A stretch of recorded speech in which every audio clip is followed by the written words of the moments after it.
Hello guys, welcome to another video of stock market friends. PNGS Reva diamond jewellery limited guys, इस IPO का आज day 3 का subscription open हो रहा है। जानेंगे लाइव सब्सक्रिप्शन जीएमपी कितना चल रहा है, लिस्टिंग कितना मिलेगा, परफॉर्मेंस कैसा रहा, लास्ट डे तो फाइनल डिसीजन क्या ले और परफॉर्मेंस कैसा रहा, इन सभी पॉइंट्स को डिस्कस करेंगे। और ये कोई रिकमेंडेशन वीडियो नहीं, इसलिए जो भी फाइनल डिसीजन लीजिएगा अपने रिस्क पर लीजिएगा। चलिए फ्रेंड्स, वीडियो को स्टार्ट करते हैं।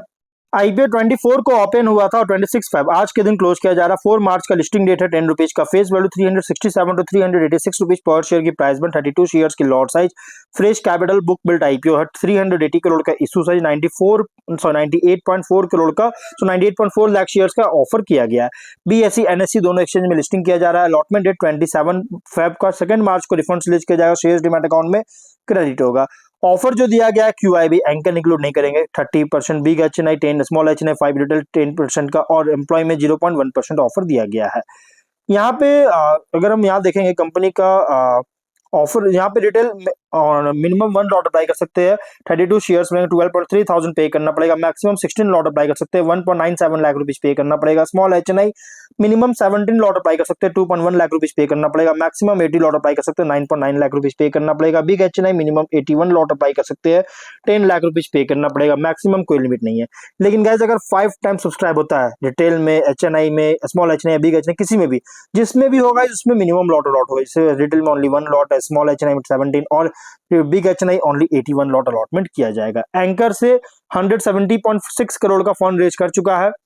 अगर हम इसके सब्सक्रिप्शन की बात करेंगे तो कंपनी का सब्सक्रिप्शन जो देखने को मिला है, अगर देखा जाए तो क्यूआईबी से ओनली क्यूआईबी और एम्प्लॉय में ही ओवर सब्सक्राइब है। जो कि क्यूआईबी 1.1 टाइम सब्सक्राइब है, 29.8 लाख शेयर्स बीट किया, 115 करोड़ का फुली सब्सक्राइब हो चुका है। एम्प्लॉय में 5 टाइम सब्सक्राइब है, ओवर सब्सक्राइब 10,000 शेयर्स का ऑफर था, 50,000 शेयर्स का बीट किया, 1.9 करोड़ का।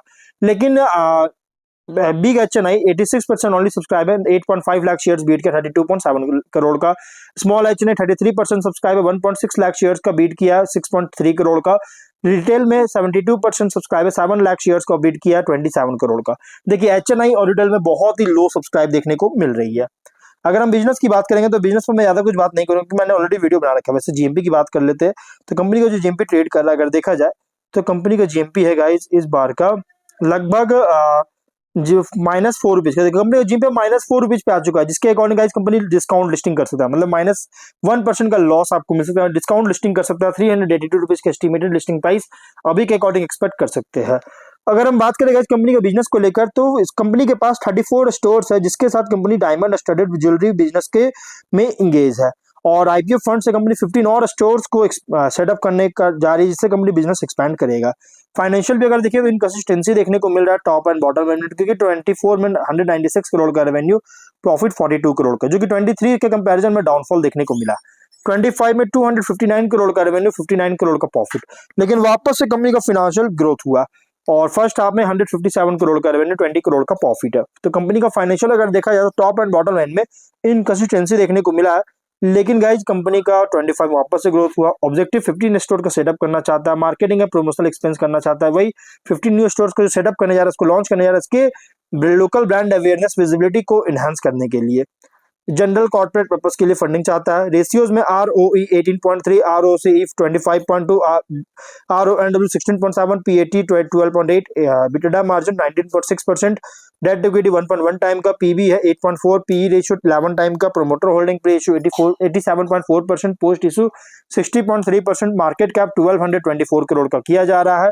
कंपनी का प्राइस में रिसेंट फाइनेंशियल डेटा के अकॉर्डिंग अगर हम बात करें तो एग्रेसिव, मतलब कि ओवरली प्राइस रखा गया है आईपीओ का।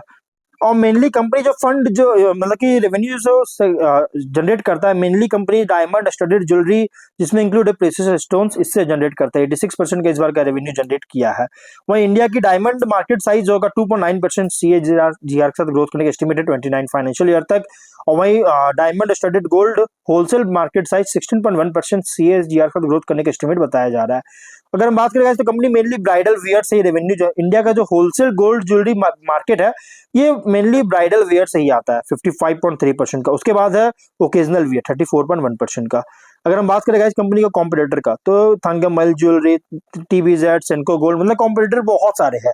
सिंगल मैं आपको एग्जांपल के 3 कंपनी लिया, वैसे बहुत सारे कंपनी जैसे टाइटन के तनिष्क हो गया, बहुत सारे इसके कॉम्पिटिटर है। शॉर्ट एनालिसिस करेंगे तो स्ट्रेंथ अगर देखिएगा तो diamond and diamond jewellery retail sector में ऑपरेट कर रहा है। फोकस है इसका डायमंड ज्वेलरी प्रोडक्ट्स पर। डायमंड ज्वेलरी जो कि हाई वैल्यू कंज्यूमर कैटेगरी है, कल्चरल ओकेजन, वेडिंग और गिफ्टिंग डिमांड के द्वारा ड्राइव किया जा रहा है। प्रोडक्ट रेंज में इंक्लूड है rings, necklace, bracelet, other precious jewellery items जो कि ब्रॉड कस्टमर बेस को अपील कर रही है। और फिजिकल रिटेल प्रेजेंस है डिस्ट्रीब्यूशन नेटवर्क के साथ, जिससे कस्टमर्स को डायरेक्टली हेल्प रीच करने में हेल्प करता है। रिटेल ज्वेलरी डिमांड इंडिया में लगातार ग्रोथ कर रहा है क्योंकि कल्चरल अफिनिटी जो है स्ट्रॉन्ग है, प्लस कंज्यूमर स्पेंडिंग जो है लग्जरी ओकेजन्स पर राइज हो रहा है। लेकिन वीकनेस की बात करें तो स्केल बहुत छोटा है, कंपनी छोटी कंपनी है, सिग्निफिकेंट वर्किंग कैपिटल रिक्वायरमेंट होगा, प्रीशियस स्टोन्स, गोल्ड एंड या डायमंड प्रोडक्ट्स के इन्वेंट्री के कारण, मार्जिन भी सेंसिटिव है डायमंड एंड गोल्ड प्राइस के फ्लक्चुएशंस के कारण, ब्रांड विजिबिलिटी भी लिमिटेड है। अगर हम एस्टैब्लिश्ड ज्वेलरी ब्रांड्स जो कि नेशनल रिकॉग्निशन है जिनके पास, इससे रिलेट करें तो इसका ब्रांड विजिबिलिटी लिमिटेड है। अपॉर्चुनिटीज की बात करेंगे तो डिस्पोजेबल इनकम्स और ग्रो कर रहा है, luxury and occasion driven purchase जो है के लिए डिमांड ग्रो कर रही है, जिससे ज्वेलरी कंजम्पशन सपोर्ट करता है। अपने प्रेजेंस जो है ना एक्सपैंड कर रहा है ओमनी चैनल रिटेल के थ्रू, जिसमें फिजिकल और ऑनलाइन दोनों का कॉम्बिनेशन है, जिससे मार्केट रीच को इंक्रीज कर सकता है। प्रोडक्ट लाइंस को एक्सपैंड करने का अपॉर्चुनिटी मिल सकता है branded collections, premium designer segments में, और टाई अप किया है फाइनेंसिंग पार्टनर्स के साथ जिसमें ईएमआई, कंज्यूमर क्रेडिट, जिससे सेल्स और अफोर्डेबिलिटी को बूस्ट कर सकता है।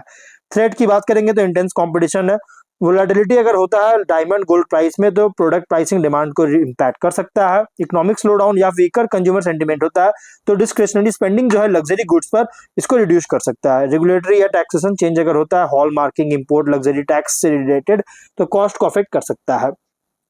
पीयर कॉन्टेक्स्ट अगर करेंगे तो लार्ज ज्वेलरी चेन से कंपेयर करें तो ये जो कंपनी है बहुत स्मॉलर लेकिन मोर नीश कंपनी है। कॉम्पिटिटिव स्ट्रेंथ लाई कर रहा है फोकस्ड प्रोडक्ट रेंज पर, ओरिजिनल प्रेजेंस पर, स्केल पर नहीं, क्योंकि स्केल छोटा है इसकी वजह से।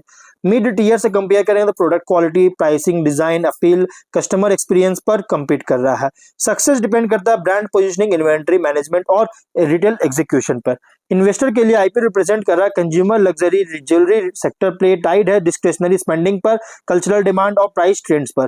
ग्रोथ पोटेंशियल तभी होगा, डिपेंड करता है market expansion, distribution strength, cost management पर, क्योंकि हाईली कॉम्पिटिटिव एनवायरनमेंट में ऑपरेट कर रहा है। मतलब आईपीओ जो प्योर मीडियम टर्म आईपीओ, इसलिए जो भी थोड़ा रिस्की आईपीओ है लेकिन मीडियम टर्म आईपीओ, इसलिए जो भी फाइनल डिसीजन लीजिएगा अपने रिस्क पर लीजिएगा। ये कोई रिकमेंडेशन वीडियो नहीं, तो मिलता है नेक्स्ट वीडियो में। Till then bye bye.